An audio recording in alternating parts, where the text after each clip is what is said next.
Bueno, bienvenidos a un nuevo video del Giro del Cíngulo. En esta ocasión vamos a estar hablando sobre las apraxias. Para arrancar tenemos que tener en cuenta la definición, es un poquito extensa, pero vamos a ir como desmenuzando parte por parte.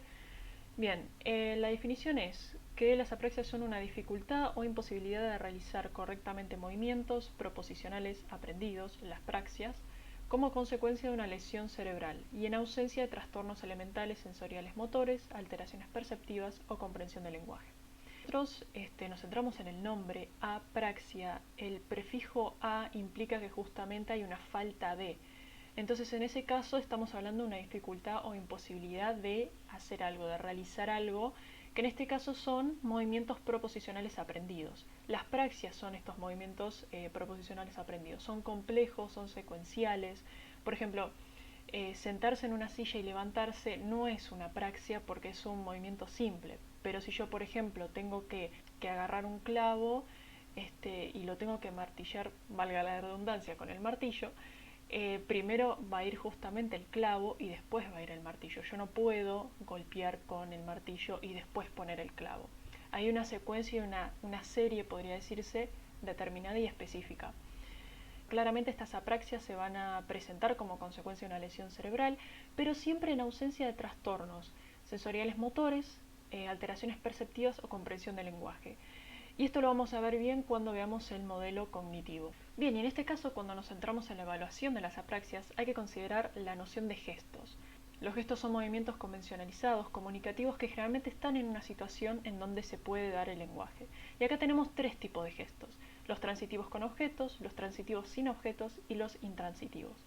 En primer lugar, los transitivos con objetos justamente es realizar un movimiento, un gesto utilizando un objeto, como por ejemplo, como mencionaba hace un ratito, martillar un clavo. Al paciente se le da un martillo, se le da un clavo y tiene que hacer la secuencia correcta. O por ejemplo, encender una vela con los fósforos. En el caso de los transitivos sin objetos, también tiene que realizar un movimiento, pero no se utilizan los objetos, se utilizan por ejemplo las partes del cuerpo. Entonces, si yo le digo que tiene que hacer el movimiento como si se cepillara los dientes, no se le va a dar un cepillo de dientes, pero tiene que hacer este movimiento con la mano como si lo estuviera agarrando. En el caso de los gestos intransitivos, estamos hablando de movimientos que son simbólicos, es decir, que no utilizan un objeto, como por ejemplo saludar con la mano. Simplemente yo tengo que hacer este movimiento para saludar con la mano. Ahora bien, estas apraxias, si nosotros nos remontamos un poco a la neurología clásica, eran más que nada cuadros clínicos, es decir, se tomaban una serie de síntomas que presentaban los pacientes y se armaba un diagnóstico, un cuadro clínico. Entonces, en este caso, los cuadros clínicos estaban caracterizados por asociaciones. Si nosotros, por ejemplo, recordamos uno de los primeros videos, había una diferenciación entre lo que son las asociaciones y las disociaciones. En el caso de las asociaciones, tenemos, por ejemplo, a un paciente que presenta capaz dificultad en la producción del lenguaje, también en la producción de las praxias. Entonces podemos decir que hay una asociación, podemos decir que hay un cierto cuadro clínico, entonces se le da un nombre y se incluyen en ese cuadro clínico estos síntomas. Entonces todo sujeto que tenga ese cuadro clínico va a presentar estos síntomas. Eso es diferente a las disociaciones y lo vamos a ver ahora en un ratito. Pero otra cosa a tener en cuenta es que la neurología clásica encontró que la tercera parte de estos pacientes que tenían apraxias también tenían afasia. Entonces se generó una asociación y se determinó que las apraxias tenían una dominancia izquierda. Uno de los autores más importantes de las apraxias es Liebman, que creó esta clasificación, en donde tenemos las apraxias idiomotoras, las apraxias ideatorias y las miliocinéticas. En el caso de las apraxias ideatorias hay una pérdida de las fórmulas del movimiento. Esto quiere decir que el paciente no tiene la idea de ese movimiento, entonces no lo puede realizar, ya sea movimientos transitivos con objetos, sin objetos o incluso intransitivos, tanto a la orden verbal como a la imitación. En el caso de las apraxias idiomotoras, sí está esa idea del movimiento, el paciente sabe qué tiene que hacer, pero no lo puede realizar porque hay como una desconexión entre las fórmulas y los patrones inervatorios. Bien, y en este caso tenemos dos tipos de apraxias idiomotoras. Por un lado, las que se dan por lesión del hemisferio cerebral izquierdo, en donde los pacientes saben lo que tienen que hacer, pero no pueden ponerlo en práctica. Si el objeto está presente, se les facilita un poco realizar ese movimiento. Y por otro lado tenemos la apraxia idiomotora por lesión del cuerpo calloso, en donde Hay una buena ejecución con el miembro superior derecho a la orden, a la imitación y con los objetos, pero hay una mala ejecución con el miembro superior izquierdo a la orden.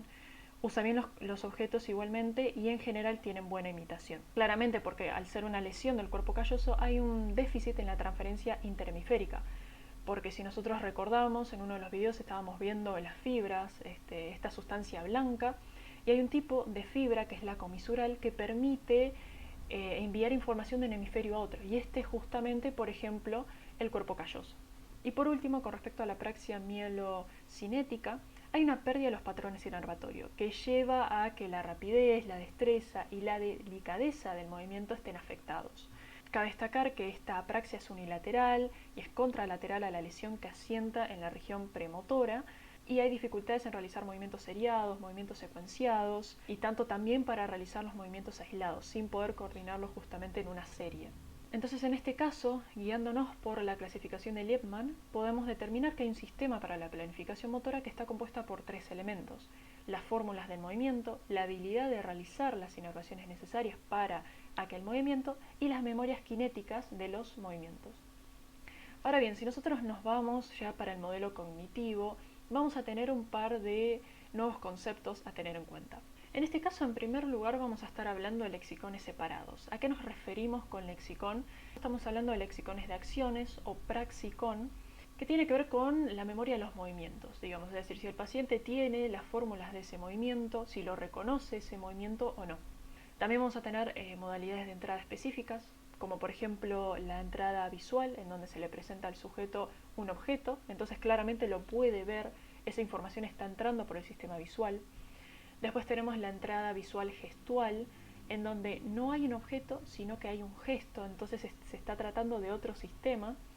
Y por último tenemos la entrada auditivo-verbal, en donde no se presenta ni un objeto, no se presenta ni un gesto, sino que se le dice al paciente que haga tal cosa. Entonces, en ese caso, la información entra por el sistema auditivo. Por otro lado, tenemos una vía no léxica, porque hay claramente algunos gestos, algunos movimientos que uno no conoce. Entonces, la vía va a ser completamente distinta a los otros 3 sistemas, a las otras 3 entradas.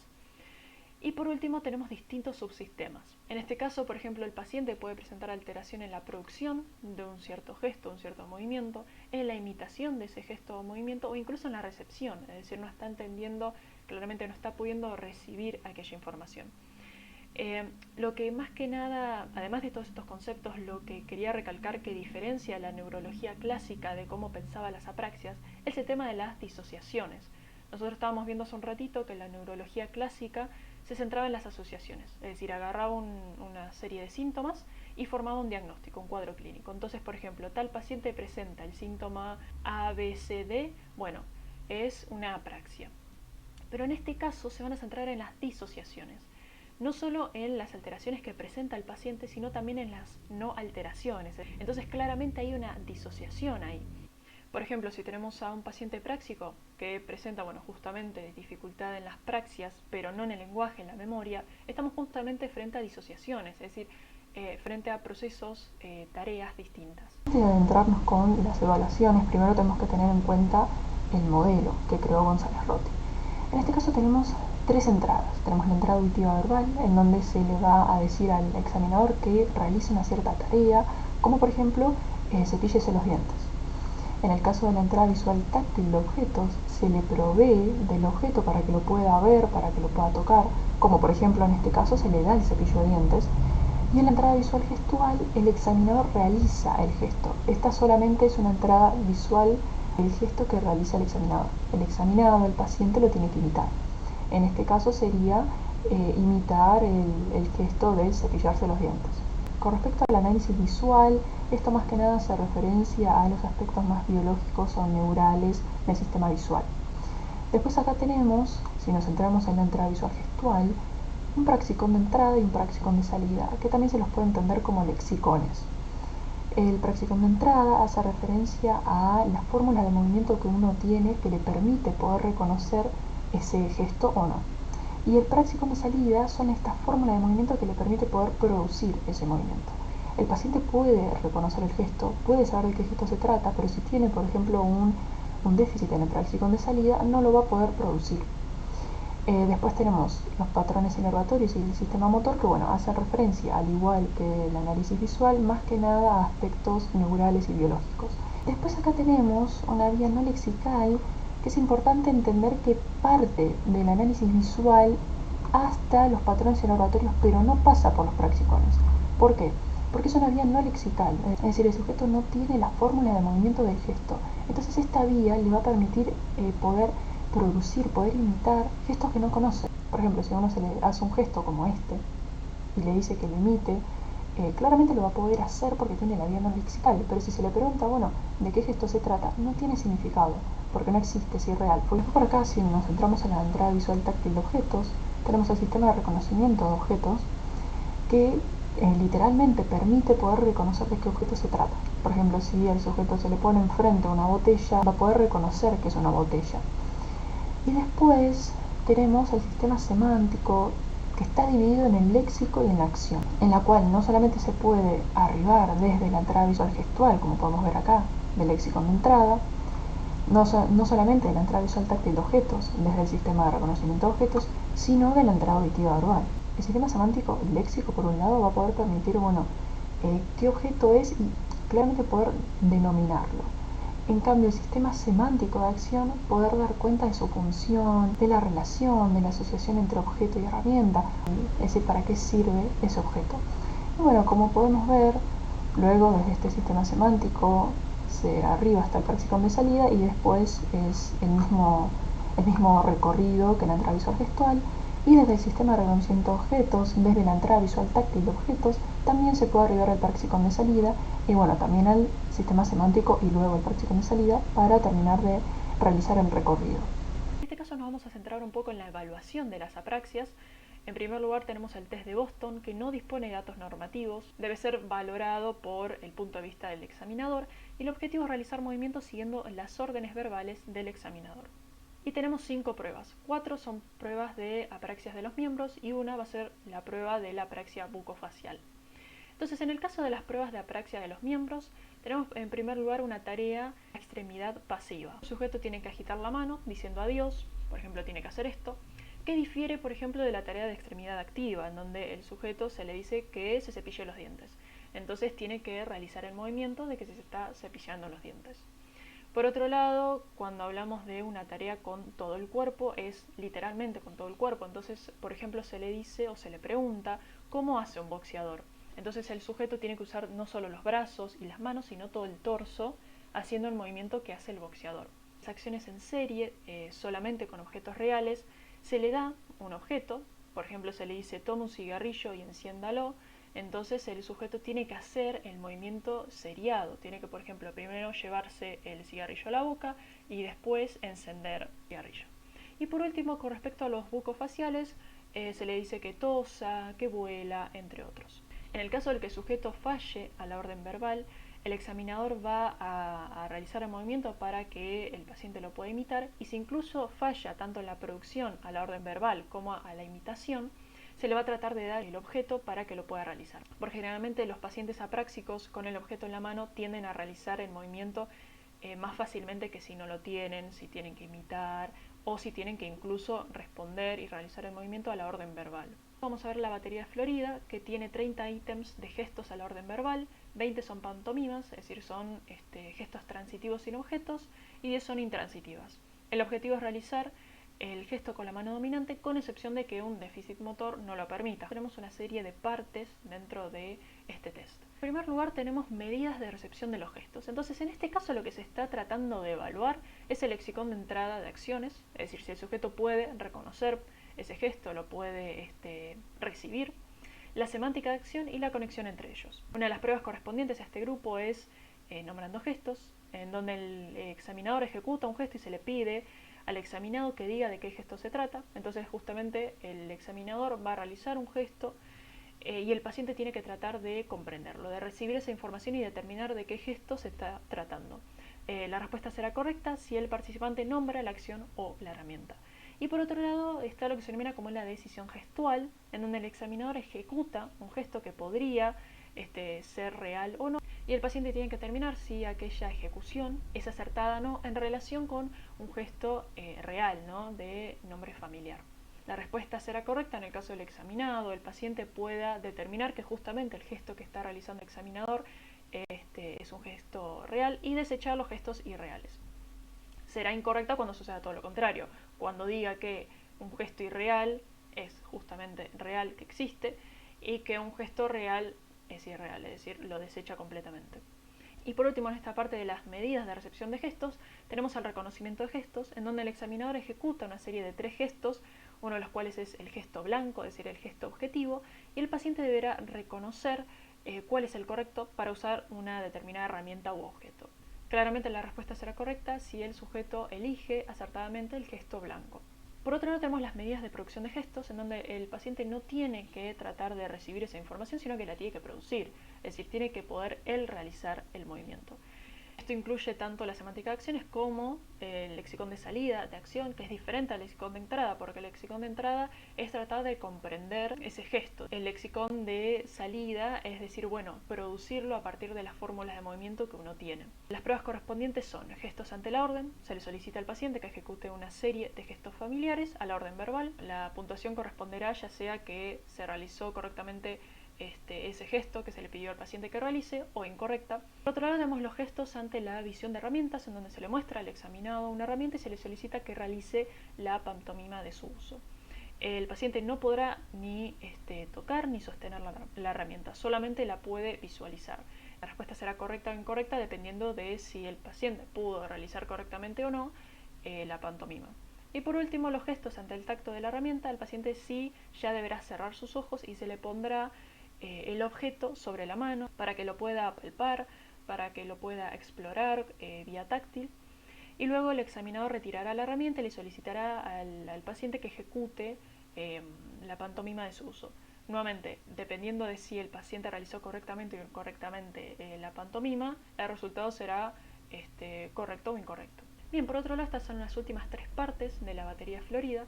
Tenemos la imitación de praxias, en donde el sujeto va a tener que imitar tanto praxias que no tiene sentido, es decir, son gestos sin sentidos, no lexicales, y por el otro lado también praxias lexicales, que sí tienen sentido. Entonces, en este caso lo que se va a estar evaluando es la entrada visual gestual y también la vía no léxica, vía por la cual el paciente va a poder imitar gestos que no conoce, gestos que no son reales, al fin y al cabo. Entonces, con respecto a la imitación de gestos, el examinador ejecuta un gesto y se le solicita al paciente que lo realice, que lo imite. No lo tiene que nombrar, lo tiene que realizar lo más exacto posible que pueda. La puntuación va a ser correcta o incorrecta.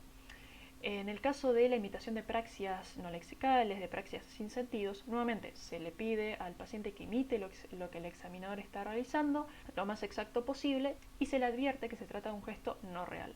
La puntuación también en este caso va a ser correcta o incorrecta. Respecto a las medidas de semántica de orden, lo que se está tratando de estudiar es si hay un déficit en la semántica de acción. Y se trata solamente de una prueba, una tarea de selección de herramientas en donde el examinador presenta un objeto representando una acción incompleta y una serie de 3 herramientas, una de las cuales es la herramienta blanco, es decir, es la herramienta que se relaciona con ese gesto que podrá permitir completar la acción. Por ejemplo, al paciente se le presenta la acción blanco serruchar, en donde hay una madera que está serruchada hasta la mitad, y de una serie de 3 herramientas está el serrucho. Entonces, claramente el paciente tiene que elegir el serrucho para poder terminar la acción. La puntuación será correcta si el paciente puede elegir la herramienta blanco determinada para poder finalizar esa acción. Por último, tenemos las tareas control. Estas tareas más que nada fueron diseñadas como una especie de medidas de control para tratar de contrastar con la ejecución de tareas relacionadas con las praxias en las que los pacientes tenían que responder, es decir, tenían que dar una respuesta verbal.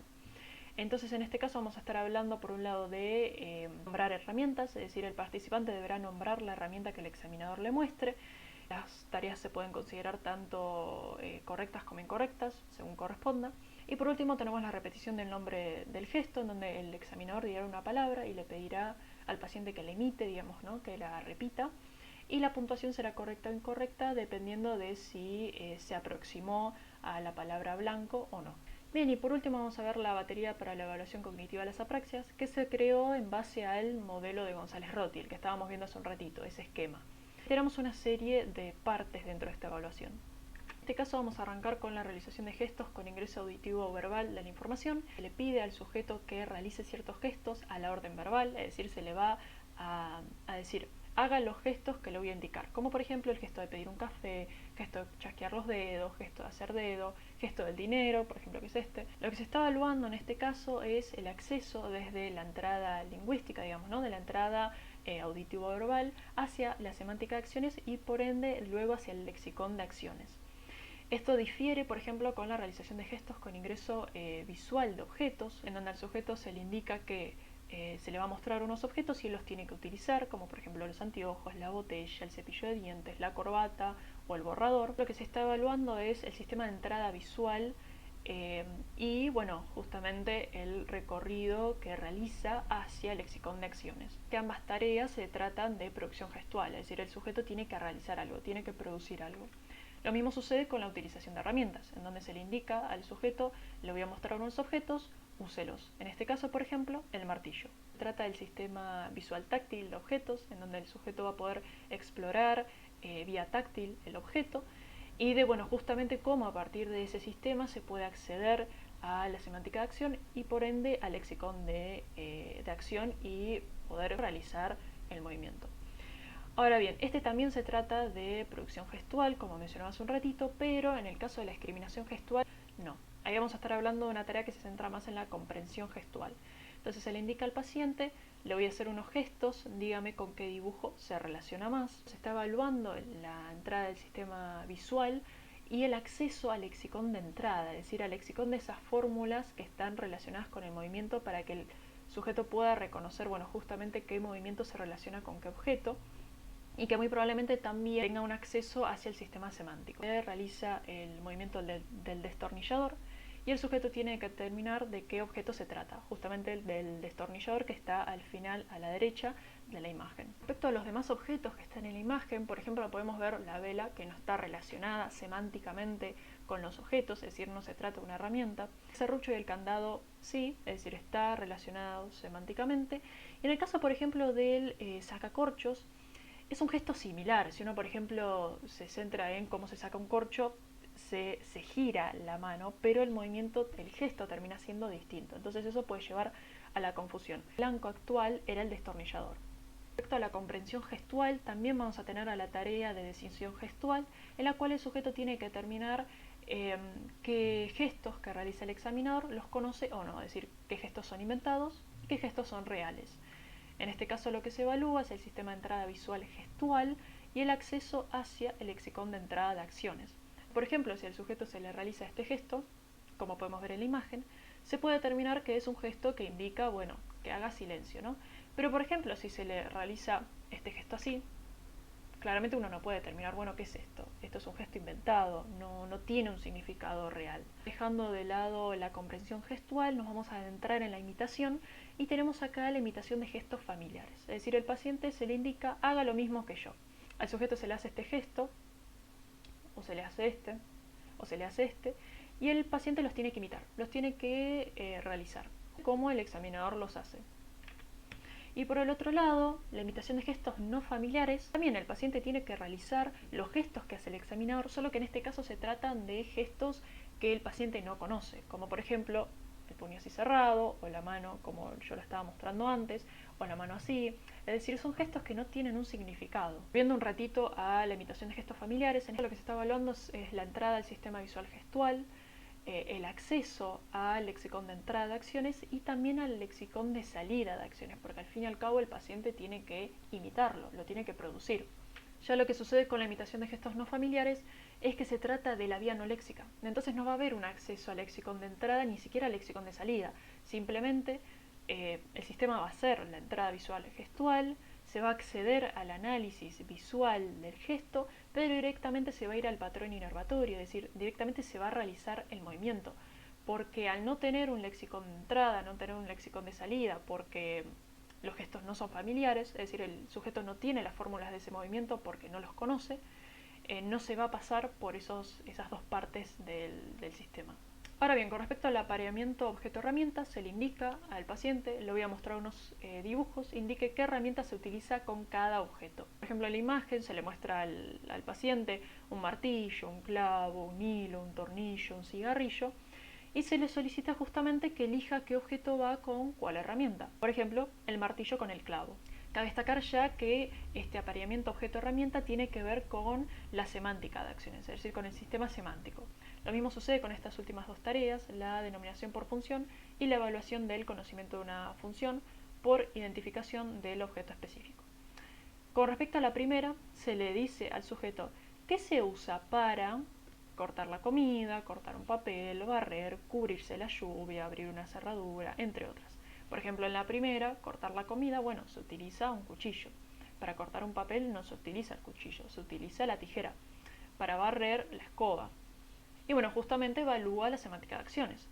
Y por otro lado, para evaluar el conocimiento de una función por identificación del objeto que está relacionado a esa función, se le dice, ¿esto sirve para cortar?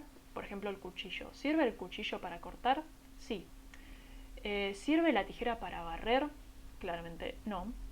¿Sirve el lápiz para escribir? Sí. ¿Sirve la cuchara para lavarse los dientes? No. Bueno, entre otras preguntas. Y por último, ya cerrando con las apraxias, vamos a ver los tipos de errores que se suelen presentar en la evaluación de las apraxias. Por un lado tenemos las de contenido, que tienen más que nada que ver con alteraciones conceptuales, como por ejemplo las perseveraciones, en donde el paciente produce constantemente una respuesta que incluye parte o toda una pantomima producida antes, es decir, el paciente no para de producir esa pantomima, es decir, persevera en esa pantomima. Después también están los tipos de errores relacionados, en donde justamente la pantomima está asociada por contenido con el blanco, en donde por ejemplo toca el trombón por tocar la corneta. Después están los no relacionados, en donde la pantomima correctamente producida no tiene ninguna relación con el blanco solicitado.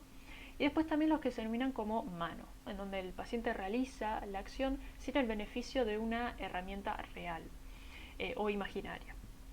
Por ejemplo, si se le dice que tiene que cortar el papel, en vez de hacer este movimiento, rasga el papel con la mano, como si lo estuviese cortando con la mano. Por otro lado tenemos los errores de producción, que tienen que ver con las alteraciones de producción, claramente.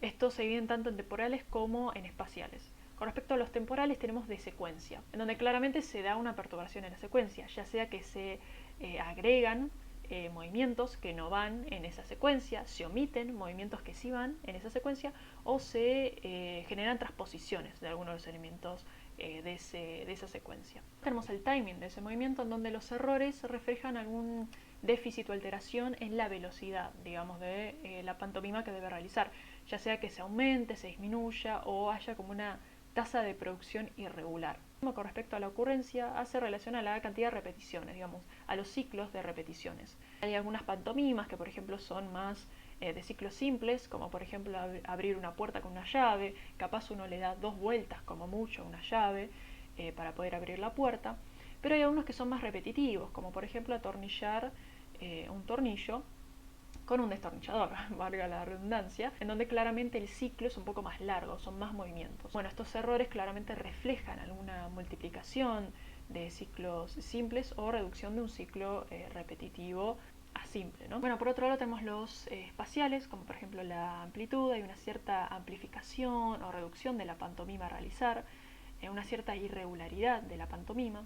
Después tenemos la configuración interna, en donde por ejemplo cuando se hace una pantomima, la mano y los dedos tienen que estar a una cierta relación entre sí, digamos, tienen que tener una cierta disposición dependiendo de la pantomima que tenga que realizar. Si hay un error en lo que respecta con la configuración interna, va a haber una anormalidad de la postura de los dedos y la mano. Por ejemplo, realice el movimiento de la mano como si estuviese agarrando un vaso y el paciente hace esto en vez de esto, bueno, claramente hay un error de configuración interna. Por otro lado, el tipo de error mano-objeto, en donde el sujeto utiliza los dedos y la mano como si fuesen el objeto en sí, no como si estuviese manipulando el objeto. Por otro lado, tenemos la configuración externa, que difiere de la configuración interna, donde, por ejemplo, los dedos, la mano y la herramienta imaginaria que debe utilizar el paciente no presentan una relación con respecto a dónde va a caer la acción. Si le dice al paciente que martilla un clavo y, por ejemplo, realiza distintos golpes en varias zonas de la madera, es decir, no hay un punto específico y claro en relación a dónde va a caer esa acción. No hay un punto determinado, sino que son varios.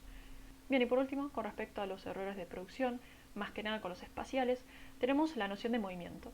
Cuando se actúa con una herramienta sobre un objeto, se requieren de los movimientos característicos y necesarios de la acción para realizar el objetivo. Bien, y por último, con respecto a los errores dentro de la clasificación de otros, tenemos a la concretización, en donde el paciente realiza una pantomima transitiva, no sobre el objeto imaginario, sino sobre un objeto que no se utilizaría normalmente para esa tarea, como por ejemplo si se le dice que serruche la madera y hace como si se estuviese serruchando la pierna. Bueno, después otros tipos de errores como no responder y también una respuesta no reconocible, es decir, no guarda una relación ni espacial ni temporal con el blanco.